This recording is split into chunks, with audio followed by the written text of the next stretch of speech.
Hey yogis! Today I want to share something with you that's really important in your yoga careers. It took me a long time to learn this lesson, and I want you to learn this quickly and now so that you don't have to have the unfortunate occurrences that I'm sure many of us have had in our life. So as a yoga teacher, it's pretty rare that you are going to be employed by a studio and earning a salary with benefits and deductions and all that stuff. For most of us, we are independent contractors.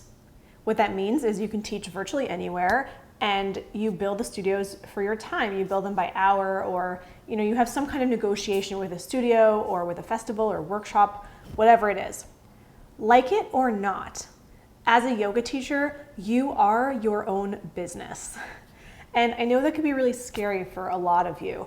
A lot of you signed up because you want to do this great work and you have a passion for yoga, you have a passion for wellness, you have a passion for helping people. You definitely did not sign up to be an entrepreneur or a business person. But this is now the situation that you found yourself in as a yoga teacher. This means that you are responsible for advocating for yourself. So I know that when we do business as yogis, we often do so in a really casual way. There's sort of this element of being really nice. I want to be nice. I want to be friendly. I want to be likable. I want to be amicable. As well, it's really an industry that's dominated by young women. And so sometimes we feel shy or nervous to express ourselves or to really stand our ground on certain issues. So the biggest advice I want to give to you as a yoga teacher in the world today is get it in writing. Get it in writing. What do I mean? Well, a lot of times negotiations happen verbally. They happen over the phone, they happen in person, they happen on the floor of the yoga studio, and this is awesome. But down the line, this could lead to misunderstandings, miscommunications, and complications.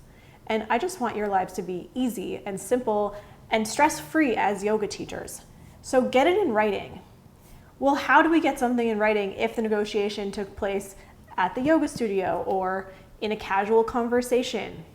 When you negotiate and come to an agreement with anybody in your yoga business life, anybody in your business life in general, however that agreement has been made, go back and get it in writing. Sometimes we're really scared of contracts, or it seems like, oh, this isn't so nice, or I'm sorry to talk about the nitty-gritty. Let's get rid of this idea that contracts are scary or bad. Contract is an agreement. A contract is an agreement. I will do what I say, you will do what you say. Here's what I'm bringing to the table. Here's what you're bringing to the table. We date it, we sign it, we know where we stand. It really takes away confusion and complication. I have contracts with all of my teachers at Yoga Academy International. Anybody who works with us has a contract. All of our online teachers, all of our in-person teachers. Why? Because if there's a confusion, either on their side or even on my side, we can go back and look at what we agreed in writing and say, hey, oh, this is what it says. Okay, this is my part in this, or this is your part in this. It's not scary or bad or because we want to manipulate or do wrong or harm. It is so that everybody understands what their role is. I'm really passionate about this because in my experience as a yoga teacher and in my career, I've made the mistake a couple of times of not getting things in writing. And then when I tried later to advocate for myself or say, but this is what you promised or this is what you agreed on, the other party can just go ahead and say, no, I didn't. There's no proof. So here's how, in a really nice and sweet and kind and yogi way, you can get things in writing to avoid complications in the future. Say you're hanging out at a yoga studio, they ask you to teach there, and you have a conversation about how often you're going to teach, what your role is, what you're expected to do for them, what the timing of it is, and the money that's going to be exchanged or the resources that are going to be exchanged for your work and for your time. Now, this conversation happened casually, it happened over a cup of tea, it happened in a really light way, and so you don't want to be heavy and say, hey, can we make a contract about this? Maybe you're scared of that idea. So here's what you can do. You can go back after that conversation and email that studio or that person that you had a conversation with and just say, hey, it was so great meeting with you today. I just want to recap what we said so I know I understand fully. So you want me to teach Mondays and Wednesdays for 3 hours. You want me to be there 15 minutes before my class. There's 15 minutes between my two classes, and you want me to stay for 15 minutes afterwards. You also expect me to sweep up the studio and spray the mats down at the end of my classes. And in exchange, you're paying me $60 for this class. Did I get that right? And they will respond yes or no. Like, yep, that's what we agreed on. And then you can just say, okay, great. If there is ever a confusion, you can just take those emails and say, hey, look, I have it in writing. Here's what we agreed on. I even had this confusion recently with a teacher at my online studio.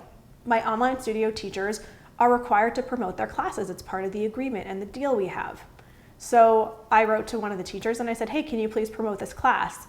And she said, oh, I was unaware that there was a promotional aspect in teaching with you. And so I went back to the contract that she had signed and I sent it to her and I said, oh, just so you know, here's a copy of the contract and it says in this line that you're responsible for promoting your classes online. And then she said, okay, no problem.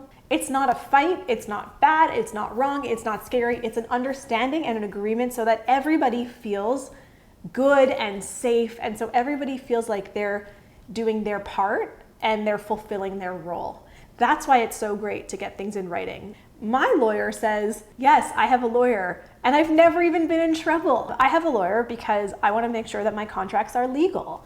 I want to make sure that everything I'm doing is protecting both myself as a businesswoman, as a yoga school owner, and as a yoga teacher, and protecting my teachers, and protecting my students. So if I'm confused or I'm not sure what next steps to take, I ask my lawyer, like, hey, can I write this in a contract?